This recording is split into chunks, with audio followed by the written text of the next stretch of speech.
Hey guys, how's it going? My name is Humza Zafar, and today we're going to talk about how to find the most profitable cities and determining where you should start your Airbnb business and finding out if the area you're expanding to is profitable or not. So stay tuned until the end of the video, and we're going to do a live market analysis, and I'll show you guys exactly what I do when it comes to determining if the area that I'm going to expand to next, if there's even any money to make in that area and in that region or not.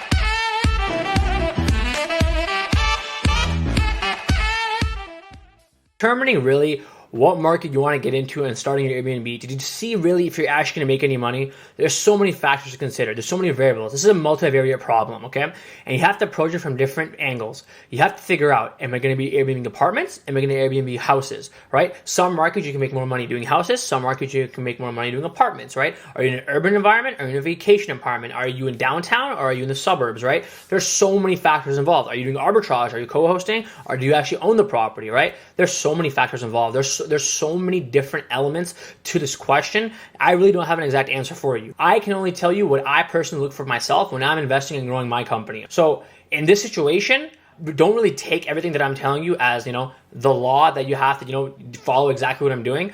Just see what I do and see if that's something that works with you as well, right? Everybody has their own strategy. Everybody has their own playbook. Everybody has their own markets that they want to hit. A lot of people only want vacation houses and, tropical beaches that are making $20,000 a month. And if that works for them, that's good for them. They're making money, right? Me, I don't do that, right? It really depends on what your strategy is. There's so many of them, right? Don't just listen to one person. Watch my video and then watch 10 other videos, right, from other YouTubers on their Airbnb business, and then get an idea really of what you want to do and what market you really want to penetrate, okay? So everybody knows I like doing apartments much more than houses.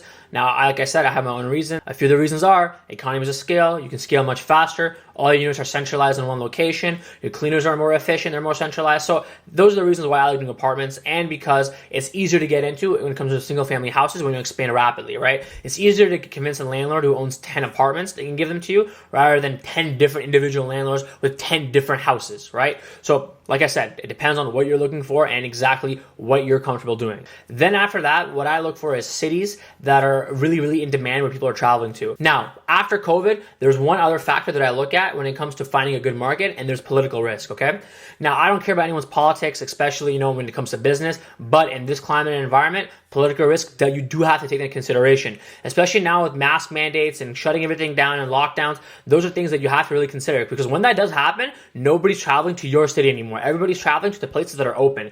And the only two states right now in the United States where people are really traveling to in this political environment where lockdowns might happen again, Delta variant might come, and things are going to shut down again, is Florida and Texas. Now, Florida and Texas are the only two places where I'm looking at currently right now to expand my business into, because I know, thanks to the government there, they're not going to shut down next week if the Delta variant happens. They're not going to close everything down. There's no huge drop in travel, right? People are actually coming to Florida and Texas from other states because they know everything is open. They know everything is basically, you can do anything you want there, right? So those are the only two places that I'm currently investing in. I'm not expanding in Philadelphia anymore. I'm not expanding in any other place except those two states, because I know politically I am safe. My business is safe. There are going to be no lockdowns and no shutdowns, right? And like I said, everybody has their own opinion on this. This is what I'm doing to protect myself and my business from a crazy situation where the whole city goes on lockdown again due to some Delta variant or Omega variant or Lambda variant or whatever variant comes next, all right?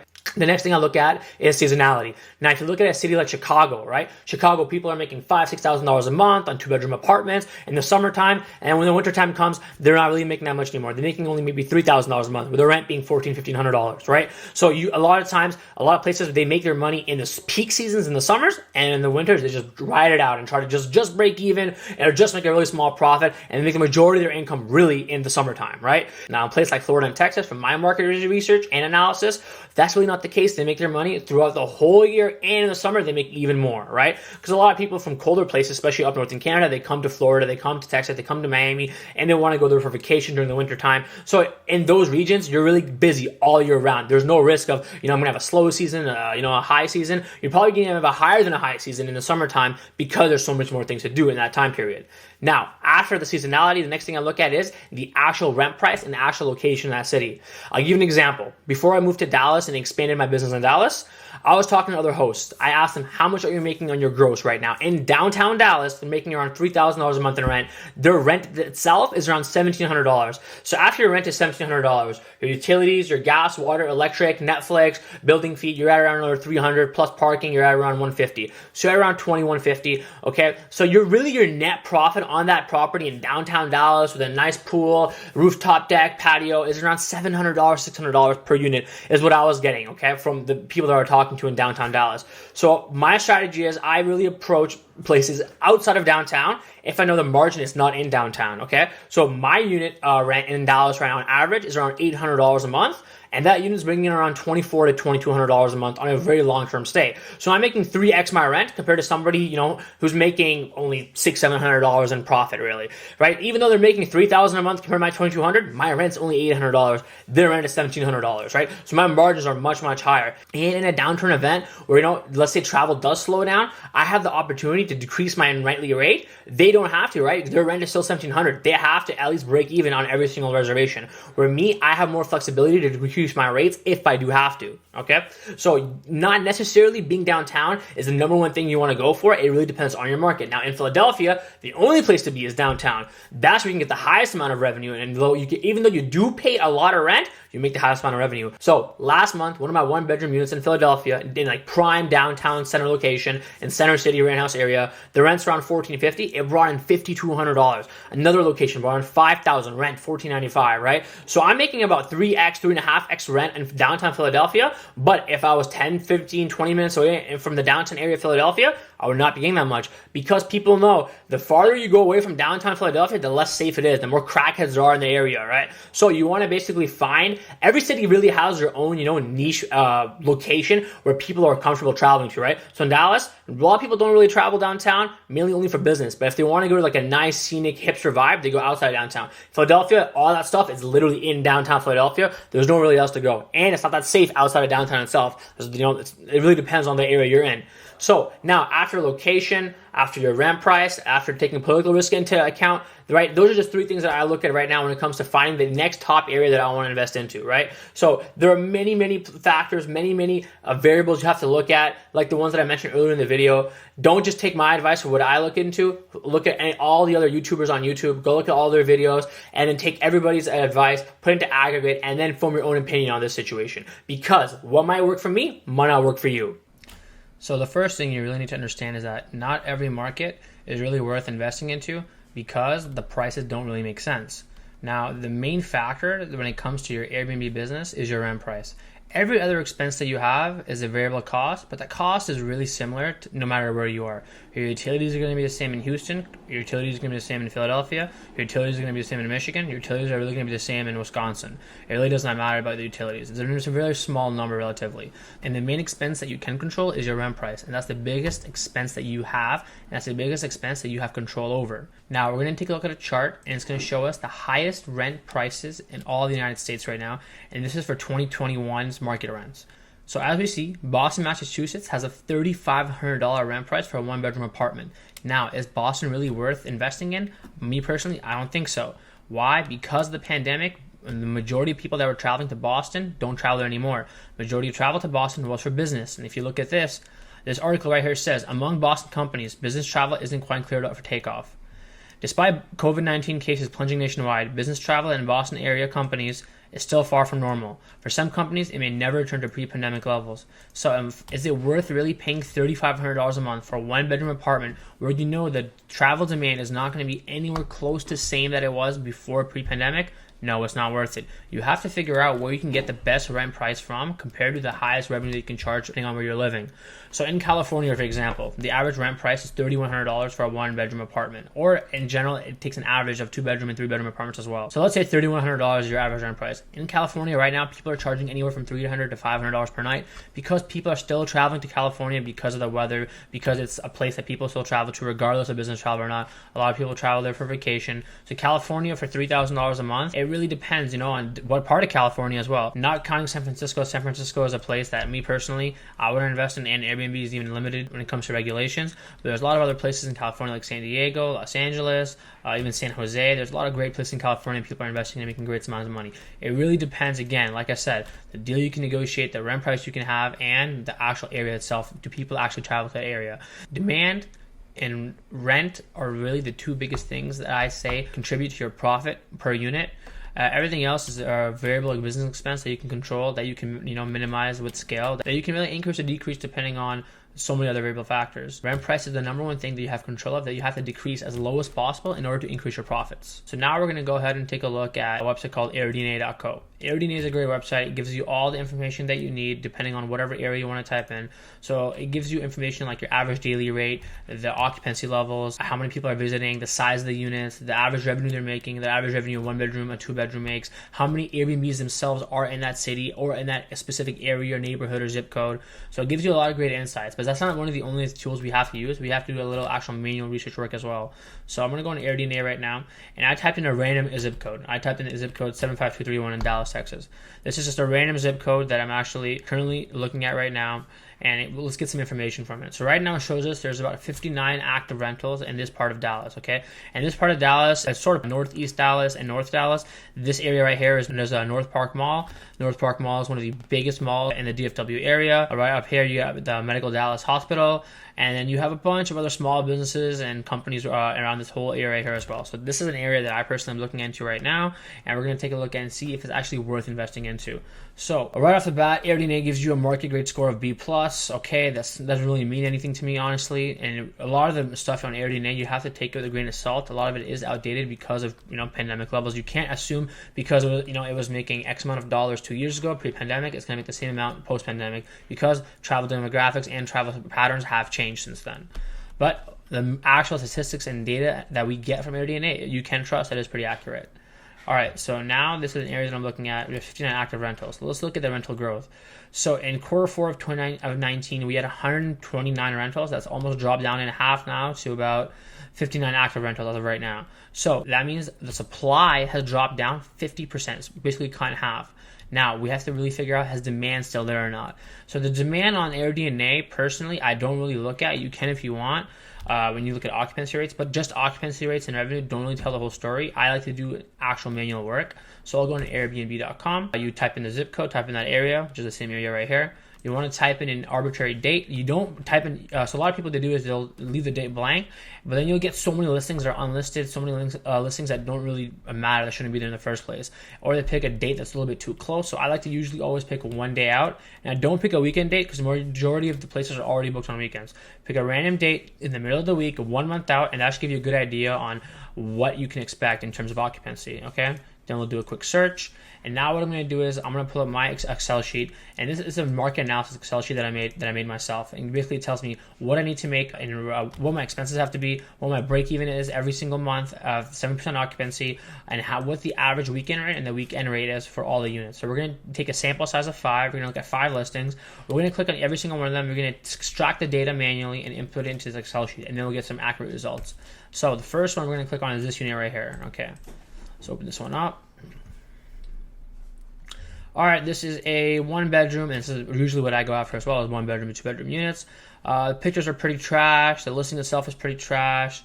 The description, complete trash. Everything about this listing is very, very trash. Now we're actually going to look at this occupancy. So you can get to see what people are actually booking. So, okay, so all the Thursdays, the Saturdays are booked. All September. Okay, the whole August is pretty much booked. So that right there tells us right now we're in, what's the date? Today's the 8th of August. So they have majority of their next 30 days already completely booked, okay? But we want to basically figure out how much we're making per day and how much we're making per weekend. So just knowing that the whole August is already booked and a lot of their days from September are booked, which is a good thing, okay? So now I'm going to click a random date to see if they're using Beyond Pricing or any other dynamic pricing software or not. A lot of the times, these hosts that only have one property with trash pictures, trash descriptions, you know, amateur hosts, they don't really use any dynamic pricing, which is good for us. So let's see. We're charging over here $67 a night, okay? An $18 cleaning fee. So the only way they're charging $18 as a cleaning fee is if they're cleaning themselves. So I can assume this host only has one property. Let's take a look.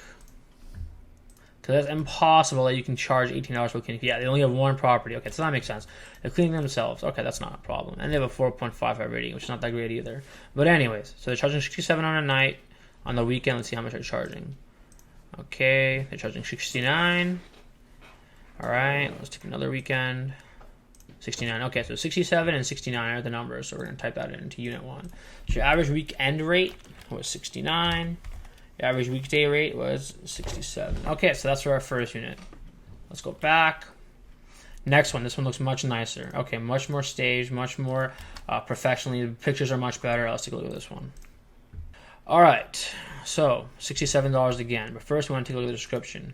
Okay, description is much better. Pictures are also much better.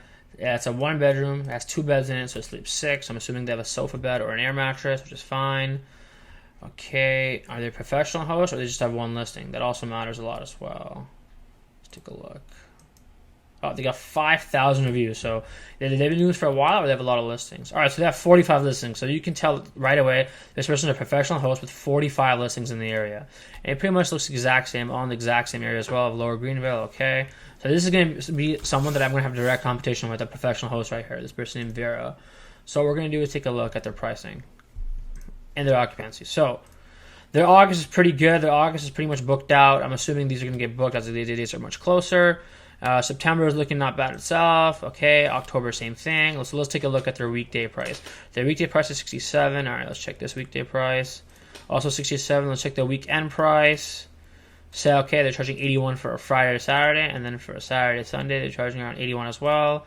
Okay, that's one weekend over there. Let's check a weekend in September. Let's check the 17th to the 18th. 81. So we got 81 as the weekend price. 67, okay, as the weekday price. All right, same thing. Now we're going to go back, do another one. Let's find another one here. Somewhere around here. Let's see. All right, this one looks really nice. Actually, I want this one right here. This one's a super host. Perfect. And they have 49 reviews at a 4.86 rating. Let's take a look at this one right here. Okay. Again, let's take a look at the description. Description's fine. Okay. Let's see if they're a professional host or they're an amateur host.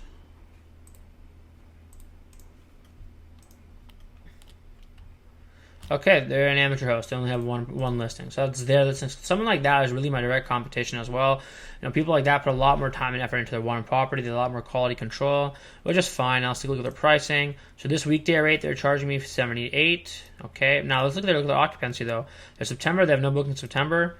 But their August, they pretty much booked until the 19th. So you can show right away that $78 is a little bit high because not a lot of people are booking throughout September and the end of August, which is fine. Let's look at their weekend price. It's about 85. Okay, 85. 85. Okay, so 78 for the weekday. $70 cleaning fee. Yeah, everything makes sense. Okay. So let's start type that in. So 78. So weekday. Oh, sorry, there's 81 for the weekend. 78 for the weekday. Okay. All right.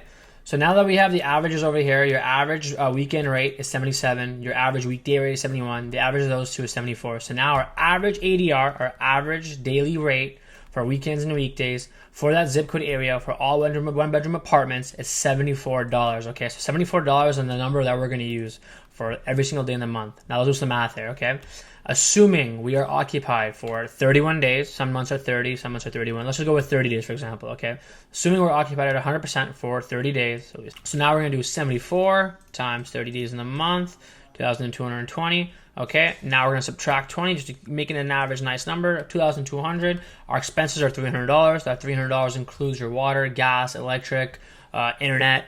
Includes basically everything that you would need. $300 is a solid number, which is the average for all my other units on a one-bedroom apartment. $2,200 is the maximum you can make on rent at $74 at an ADR. You might be able to make a little bit more, adding a little bit more amenities and a nicer looking unit. maybe in a nicer area. It really depends. But we're going to use $2,200 as an average of the number, okay? Now we're basically going to subtract expenses price minus 300, okay? So now our total revenue minus our expenses, and again, this does not include the cleaning fee. Your cleaning fee is complete separate. That's a one-time fee. That's basically a wash when you send it to your cleaner. So now our revenue minus our expenses is $1,900. My general rule of thumb is I like to make at least 2x my rent, or the deal is not worth it for me. If I can make at least 2x my rent, there's enough profit margin for me to actually make the deal worth it.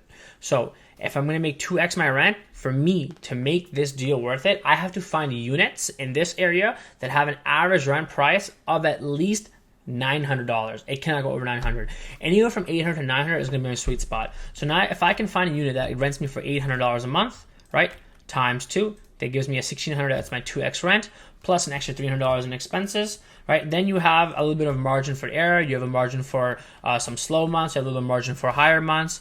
They basically gives you a general consensus idea of what you can expect every single month from this unit if you're making that much, just on 2 extra rent. Now let's assume we're going to have 90% occupancy, which is what it has been for the last few months in Dallas, or all of my listings within the same category. So 90% is about 27 days. So we'll do 27 times that ADR is 74 times 74. We're at $1,998. Okay, so that's our average revenue for the month based on 90% occupancy. Now we're going to subtract our rent price. Okay, we're going to subtract our cleaning fee and all of our expenses, utilities, etc. All that subtracted. We're at around $900 a month in net profit per unit, okay? And that's with a $74 ADR and 90% occupancy. Now let's compare it to unit with 3 that has an $81 ADR, okay? I usually do 74. I probably will end up even closer to that $80 ADR because it's the way I design my units. So I'll go to 80 times 27. We're at $2,160 right in revenue for the month, minus your $300 in expenses, minus your $800 in rent. We're at around $1,000 in net profit per month at 90% occupied at an $80 ADR. Now let's say we have 5 units, so we're at $1,060 times 5. We're making about $5,300 in net profit, around $5,500 in net profit per our 5 units within this one area. Now, where's our startup cost for these 5 units? Well, because these are more budget units or more economic units, we don't have to buy luxury furniture. We have to buy high-end furniture. We can go to Wayfair, Amazon, IKEA, and buy all of our furniture and still make it look really nice if you have the good design skills. So we'll do around $3,000 variable budget per unit, so $3,000 times 5 units. It's around $15,000. So it takes about $15,000 in furniture, plus your first month's rent, of course, okay, to make an average about $5,000 in net profit per month. That's an amazing cash-on-cash return. You cannot get that return in any other real estate class whatsoever. Now, guys, I hope you enjoyed that live demonstration of how I do a market analysis. That was a very quick, summarized version of how I do it. It takes me a little bit longer. There's a little bit more things that I really look into. And now, that was just for demonstration purposes. And the profit margin there, again, is a hypothetical. There's some units in Philly right now where I'm making $4,000 in net profit, not revenue, net profit. There's some units in Dallas right now where I'm making $3,000 in net profit every single month, right? When my rent's only $800, I'm bringing in $3,000, right? My rent's only $1,450 in Philly, I'm bringing in $5,500, right? So those are the type of numbers that I really like to hit. Those are the numbers that you should aim to hit as well, right? There's a lot of Airbnb gurus per se, or experts on Instagram and TikTok and YouTube that you're going to see that, you know, give you the full numbers. They say, oh, I made $10,000 last month, but they only profited $2,000. And at that point, they're saying, oh, quit your job, quit the 9-to-5, Airbnb master. Like, you're only making $2,000, right? Like, why would you quit your job at that point? You should be making way more than your regular job. So don't really fall into the hype when people just give you these random arbitrary revenue numbers. It really means nothing at the end of the day. Your profit really is all that matters, right? So you need to find a way where you can bring that rent price as low as possible, because that is the only thing that you really have control over at the end of the day, and that is the biggest driver in terms of how much net profit you can squeeze out from every single reservation. Thank you so much for staying until the end of the video. I really hope you guys enjoyed it. I really hope you guys are getting some valuable insights and information on these videos, even though they are quite long. And again, if you have anything you want me to cover, just leave it in the comment below, and if I like it, I'll actually talk about it in my next video. Until next time, peace out, guys.